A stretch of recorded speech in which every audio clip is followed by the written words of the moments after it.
Hello and welcome to the Skit podcast. I'm your host, Kit, and this is Sarah. And today we will be discussing Calliope from Sandman Volume 3, Dream Country. Before I go into depth with the text, I must first tell you the summary. After his critically acclaimed first novel, writer Richard Maddox suffers from writer's block. He meets with another writer, Erasmus Fry, to procure Calliope, one of the muses from the Greek Parthenon. Fry has kept her as his prisoner, raping her and using her as inspiration, all while promising to free her. Instead, he trades her to Maddox for a bezoar, a giant ball of hair removed from a person's stomach. Maddox keeps her prisoner in the same fashion and enjoys great success. Calliope calls upon the three Graces, or Furies, for help. They suggest she asks her past lover Morpheus for help, but he has been likewise imprisoned. Eventually, she does call for him despite the hard feelings between them, to be expounded on later in Fables and Reflections. When Morpheus visits Calliope after his imprisonment, he chooses to punish Richard Maddox with too much inspiration, to the point of near madness. Both of these instances are the dark sides of inspiration, stolen and overwhelming. Morpheus is often referred to as a prince of stories, and he's indelibly linked to stories through the library in The Dreaming. It is fitting he enacts a punishment via too many stories to tell. It is also interesting to note if inspiration can be stolen, it is a male artist stealing from a woman in this instance. Literary history is rife with examples of husbands mining their wives for inspiration and at times being accused of outright stealing their ideas.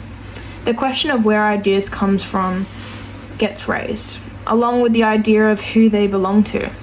Erasmus Fry reminds Calliope when he is giving her to Maddox that writers are liars.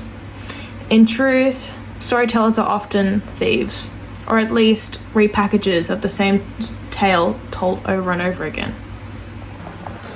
How does Richard Maddox's treatment of Calliope reflect on the larger themes of power and exploitation in the story?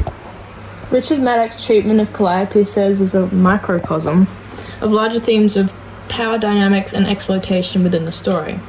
By imprisoning Calliope and subjecting her to sexual abuse in exchange for creative inspiration, Maddox wields his authority as an established writer to exploit and dehumanize her.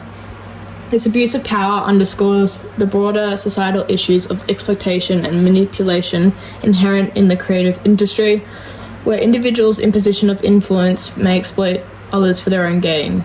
Maddox's actions highlight the darker side of artistic pursuit, where the success is often built on exploitation of others' talents and agency. In what ways does Morpheus's punishment of Richard Maddox serve as a commentary on the nature of creativity and inspiration? Morpheus's punishment of Richard Maddox serves as a compelling commentary on the nature of creativity and inspiration. By inundating Maddox with an overwhelming flood of ideas, Morpheus transforms Maddox's creative gift into a burdensome curse, revealing the double-edged sword of artistic inspiration. This punishment reflects the idea that creativity, when unchecked and unbalanced, can become a destructive force, consuming the individual and driving them to madness. Morpheus's intervention serves as a cautionary tale about the consequences of unchecked ambition and the importance of ethical considerations in the pursuit of creative endeavors. Discuss the significance of the character Calliope being based on a figure from Greek mythology. How does this mythological background add depth to her character and the story as a whole? Calliope's character being based on a figure from Greek mythology adds layers of depth and symbolism to the story. As the muse of epic poetry and eloquence, Calliope embodies the concept of artistic inspiration and creativity in its purest form. Her mythological background imbues her character with a sense of timeless significance and underscores the universal themes of creativity and artistic expression explored in the narrative. Furthermore, Calliope's status as a mythological figure adds a mythic resonance to her plight, elevating her struggle to a symbolic level that transcends the confines of the narrative. Her inclusion enriches the story by infusing it with mythic archetypes and timeless themes that resonate with audience on a profound level. I'm now going to talk about the theme of loss in Calliope. Each main character in this series of stories is affected by loss in some way. Calliope loses her freedom and the ability to govern herself when Erasmus Fry burns her scroll and thus is legally binded to her. She loses her autonomy and becomes nothing more than an eternal well of ideas. She is a thing rather than a person, and this is constantly seen throughout Calliope's story with her capturers. This mirrors Morpheus's captivity and Preludes and Nocturnes, reminding him of his powerlessness in that capacity. He can identify with Calliope and he helps her for that reason.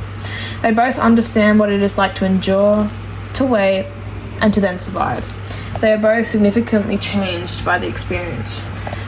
I'm now going to talk about the theme of dream versus reality in Calliope. Readers have seen that power with Richard Maddock in Calliope when Morpheus enters the real world to punish him. Dreams have the power to harm as well as to offer change. This is constantly seen throughout the text.